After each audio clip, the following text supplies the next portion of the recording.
自从花露水姐妹独立后，姐姐青花就开始了她的待宰生活。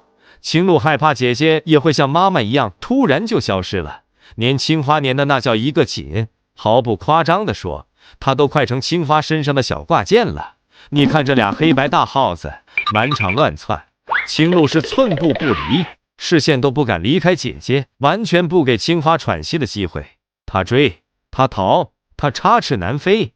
毕竟青露有过找不到姐姐的经历，为了找青花，那天青露微信步数直接干到雄界第一。先是妈妈不见了，又是姐姐找不到了，把她急的呀，小爪子都快跑出火星了。